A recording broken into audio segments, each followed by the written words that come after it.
জ্বালানি এবং বিদ্যুৎ প্রতিমন্ত্রী যে লোকটা ইকবাল হাসান মাহমুদ টুকু, একটা নাস্তিক এবং ইসলাম বিদ্বেষী, আপাতমস্তক ইসলাম বিদ্বেষী। সিরাজগঞ্জের আদালত এক মানহানি মামলায় কুষ্টিয়া ৩ আসনের সংসদ সদস্য ও জামায়াতের নেতা আমির হামজার বিরুদ্ধে গ্রেফতারি পরোয়ানা জারি করেছেন। বিদ্যুৎ, জ্বালানি ও খনিজ সম্পদ প্রতিমন্ত্রী ইকবাল হাসান মাহমুদ টুকুকে নাস্তিক ও ইসলাম বিদ্বেষী বলে মন্তব্য করার অভিযোগে দায়ের করা মামলার প্রেক্ষিতে এই আদেশ দেন আদালত। মামলার নথি ও সংশ্লিষ্ট আইনজীবীদের তথ্য অনুযায়ী সিরাজগঞ্জের সিনিয়র জুডিশিয়াল ম্যাজিস্ট্রেট আদালত এই গ্রেফতারি পরোয়ানা জারি করেন। এর আগে গত 19 এপ্রিল আমির হামজাকে আদালতে হাজির হওয়ার জন্য সমন জারি করা হয়েছিল। তবে নির্ধারিত সময়ে তিনি আদালতে উপস্থিত না হওয়ায় বিচারক তার বিরুদ্ধে গ্রেফতারি পরোয়ানা জারির নির্দেশ দেন।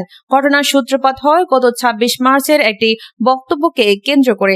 ওই দিন প্রতিমন্ত্রী ইকবাল হাসান মাহমুদ টুকু 1971 সালের মহান মুক্তিযুদ্ধ ও বীর মুক্তিযোদ্ধাদের প্রতি শ্রদ্ধা জানিয়ে একটি বক্তব্য দেন। তার ওই বক্তব্যের পরপরই কুষ্টিয়া সদর উপজেলার হাটস হরিপুর বড় জামে মসজিদে জুমার নামাজের আগে অনুষ্ঠিত এক আলোচনায় অংশ নেন আমির হামজা। সেখানে তিনি প্রতিমন্ত্রীকে উদ্দেশ্য করে নাস্তিক ও ইসলাম বিদ্বেষী বলে মন্তব্য করেন বলে অভিযোগ ওঠে। এই মন্তব্য দ্রুত স্থানীয় পর্যায়ে বিতর্কের সৃষ্টি করে এবং পরে তা সামাজিক যোগাযোগ মাধ্যম সহ বিভিন্ন মহলে ছড়িয়ে পড়ে। এর প্রেক্ষিতে প্রতিমন্ত্রীর মানহানি হয়েছে দাবি করে একাধিক মামলা দায়ের করা হয়। মামলার অন্যতম বাদী জেলা আইনজীবী সমিতির সাধারণ সম্পাদক এবং জজ আদালতের অতিরিক্ত public prosecutor advocate Humayun Kabir colonel বলেন, একজন দায়িত্বশীল মন্ত্রীর বিরুদ্ধে এই ধরনের মন্তব্য শুধু ব্যক্তিগত মানহানি নয়, বরং রাষ্ট্রের ভাবমূর্তিকেও ক্ষুণ্ণ করে। তিনি জানান, আমির হামজার বক্তব্যে প্রতিমন্ত্রীর ব্যক্তিগত ও রাজনৈতিক মর্যাদা ক্ষুণ্ণ হয়েছে বলে মনে করে তারা আইনি পদক্ষেপ নিতে বাধ্য হন। তিনি আরো বলেন, দণ্ডবিধির 296, 500 ও 504 ধারায় এই মামলা দায়ের করা হয়েছে। এসব ধারার আওতায় ধর্মীয় অনুভূতিতে আঘাত, মানহানি এবং উস্কানিমূলক আচরণের অভিযোগ আনা হয়েছে।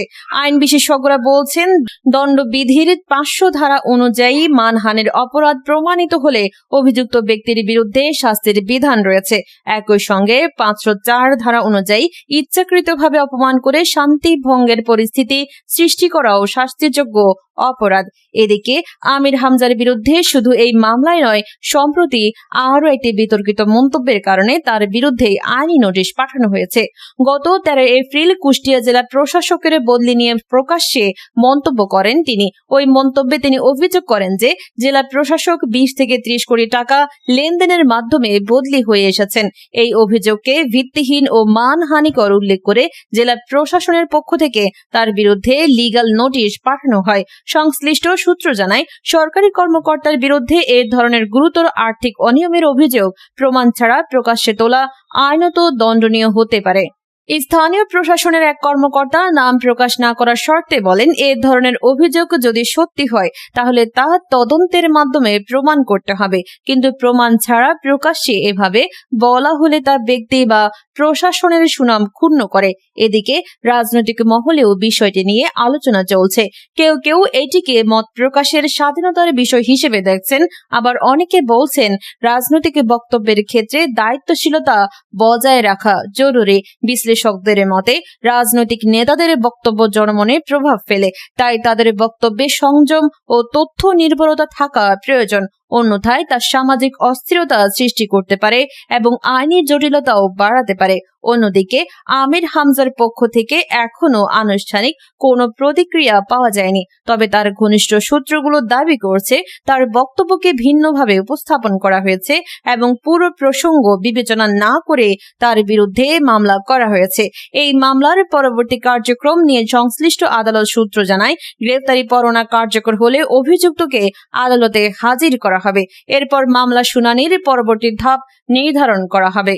সামগ্রিকভাবে ঘটনাটি রাজনৈতিক বক্তব্য, ব্যক্তিগত সম্মান ও আইনের প্রয়োগ, এই 3টি বিষয়কে সামনে নিয়ে এসেছে।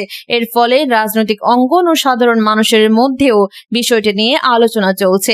আইনজীবীরা মনে করছেন, এ ধরনের মামলার মাধ্যমে একটি বার্তা দেওয়া হয় যে কারো ব্যক্তিগত বা ধর্মীয় পরিচয় নিয়ে অবমাননাকর মন্তব্য করলে তার আইনি পরিণতি হতে পারে। একই সঙ্গে এটি রাজনৈতিক ভাষার সীমারেখা সম্পর্কেও নতুন করে ভাবার সুযোগ তৈরি করে। বর্তমানে সবার নজর এখন আদালতের পরবর্তী পদক্ষেপের দিকে। আমির হামজা গ্রেফতার হন কিনা অথবা আদালতে হাজির হয়ে জামিন আবেদন করেন কিনা এসব বিষয় নির্ধারণ করবে মামলার ভবিষ্যৎ গতিপথ। এই ঘটনাকে ঘিরে যে আলোচনা তৈরি হয়েছে তা শুধু একটি মামলার মধ্যে সীমাবদ্ধ নয়, বরং এটি বৃহত্তর পরিসরে রাজনৈতিক সংস্কৃতি, মত প্রকাশের দায়িত্ব এবং আইনি শাসন নিয়ে নতুন করে ভাবার সুযোগ তৈরি করেছে। সাম্প্রতিক এই ঘটনাটি কেবল একটি পৃথক মানহানি মামলার মধ্যে সীমাবদ্ধ নয়, বরং এটি বাংলাদেশের রাজনৈতিক সংস্কৃতি, মত প্রকাশের সীমা, আইনের প্রয়োগ এবং জনপরিসরে দায়িত্বশীল আচরণের প্রশ্নকে নতুন করে সামনে নিয়ে এসেছে।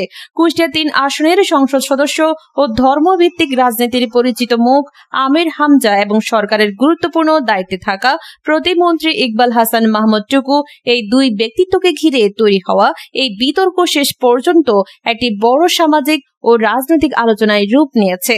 বাংলাদেশের সংবিধান নাগরিকদের মত প্রকাশের স্বাধীনতা নিশ্চিত করলেও সেই স্বাধীনতার একটি সুস্পষ্ট সীমারেখা রয়েছে।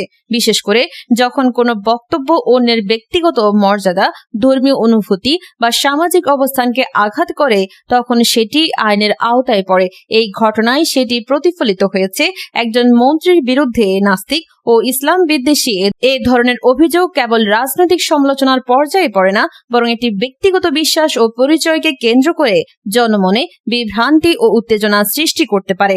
আইন বিশেষজ্ঞদের মতে মানহানির মামলাগুলো সাধারণত ব্যক্তিগত সুনাম রক্ষার উদ্দেশ্যে করা হলেও এর সামাজিক প্রভাব অনেক গভীর। কারণ এসব মামলার মাধ্যমে একটি বার্তা যায়, জনসমক্ষে বক্তব্য দেওয়ার ক্ষেত্রে দায়িত্বশীলতা অপরিহার্য। বিশেষ করে যারা জনপ্রতিনিধি বা জননেতা, তাদের বক্তব্য সাধারণ মানুষের উপর সরাসরি প্রভাব ফেলে। ফলে তাদের প্রতিটি শব্দ, প্রতিটি মন্তব্য একটি বৃহত্তর প্রেক্ষাপটে মূল্যায়িত হয়। এই ঘটনার আরেকটি গুরুত্বপূর্ণ দিক হলো আদালতের ভূমিকা। সমন জারি করার পরও হাজির না হওয়ায় আদালত যে গ্রেফতারি পরোয়ানা জারি করেছেন তা বিচারিক প্রক্রিয়ার একটি স্বাভাবিক ধাপ। এর মাধ্যমে বোঝা যায় আইন সবার জন্য সমান এবং আদালতের নির্দেশ অমান্য করলে তার আইনি পরিণতি ভোগ করতে হয়। এটি আইনের শাসনের একটি গুরুত্বপূর্ণ দৃষ্টান্ত হিসেবেও বিবেচিত হতে পারে। তবে বিষয়টি শুধুমাত্র আইনি কাঠামোর মধ্যেই সীমাবদ্ধ নয়, এটি রাজনৈতিক সংস্কৃতির প্রতিফলনও বটে। বাংলাদেশের রাজনৈতিক অঙ্গনে দীর্ঘদিন ধরেই তীব্র ভাষা, ব্যক্তিগত আক্রমণ এবং প্রতিপক্ষকে ছোট করার প্রবণতা লক্ষ্য করা যায়। অনেক ক্ষেত্রে রাজনৈতিক মতবিরোধ ব্যক্তিগত পর্যায়ে গিয়ে পৌঁছায়, যা গণতান্ত্রিক চর্চার জন্য স্বাস্থ্যকর নয়। এই ঘটনাটি সেই বাস্তবতারও একটি উদাহরণ। বিশ্লেষকরা মনে করছেন, রাজনৈতিক বক্তব্যে সংযম ও তথ্য ভিত্তিক কথা নিশ্চিত করা এখন সময়ের দাবি। কারণ সামাজিক যোগাযোগ মাধ্যমের বিস্তারের ফলে একটি মন্তব্য মুহূর্তের মধ্যে হাজারো মানুষের কাছে পৌঁছে যায়। ফলে কোনো অসত্য বা উস্কানিমূলক বক্তব্য খুব দ্রুতই বড় ধরনের বিভ্রান্তি বা উত্তেজনার সৃষ্টি করতে পারে। এক্ষেত্রে রাজনৈতিক নেতাদের পাশাপাশি ধর্মীয় বক্তা ও সামাজিক প্রভাবশালীদেরও দায়িত্বশীল ভূমিকা পালন করতে হবে। এছাড়া এই ঘটনায় ধর্মীয় অনুভূতির বিষয়টিও গুরুত্বপূর্ণ হয়ে উঠেছে। বাংলাদেশ একটি ধর্মপ্রাণ জনগোষ্ঠীর দেশ, যেখানে ধর্মীয় পরিচয় ও মূল্যবোধ মানুষের জীবনের একটি গুরুত্বপূর্ণ অংশ। তাই ধর্ম নিয়ে কোনো মন্তব্য বা কাউকে ধর্মীয়ভাবে আঘাত করার অভিযোগ খুব দ্রুতই সংবেদনশীল ইস্যুতে পরিণত হয়। এই বাস্তবতা বিবেচনায় রেখে যে কোনো বক্তব্য দেওয়ার ক্ষেত্রে আরও বেশি সতর্কতা প্রয়োজন। অন্যদিকে প্রশাসনের বিরুদ্ধে দুর্নীতির অভিযোগ তোলার বিষয়টিও এখানে আলোচনায় এসেছে। প্রমাণ ছাড়া কোনো সরকারি কর্মকর্তার বিরুদ্ধে আর্থিক অনিয়মের অভিযোগ তোলা শুধু ব্যক্তি নয়, পুরো প্রশাসনিক ব্যবস্থার উপর আস্থাকে ক্ষুণ্ণ করতে পারে। যদি এমন অভিযোগ সত্য হয়, তবে তা যথাযথ তদন্তের মাধ্যমে প্রমাণ করা উচিত। আর যদি প্রমাণ না থাকে, তবে তা প্রকাশ্যে বলা থেকে বিরত থাকা দায়িত্বশীল আচরণের অংশ।